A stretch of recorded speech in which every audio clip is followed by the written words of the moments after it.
masustansyang pagkain na yun naging mataba na siya. Ano sabi? Kapag? Kapag kumain siya ng masustansyang hindi siya masustansyang pagkain, magiging mataba ka. O talaga naman, di ba? Pag masustansyang pagkain, magiging mataba ka? Hindi masustansyang pagkain. Hindi masustansyang pagkain. Sabi ni teacher, magiging mataba.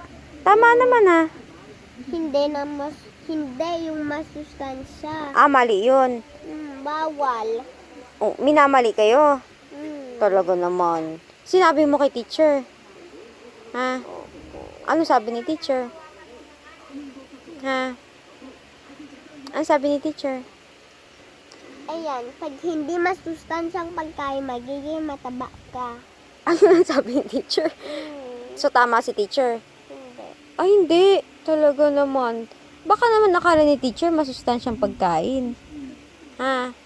Kaya sabi niya tama. Talaga naman. Ano ba dapat para maging mataba? Ha?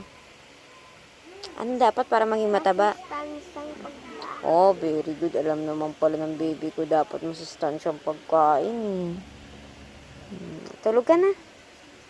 Good night. Good night. Ay, hindi na good Good night. night.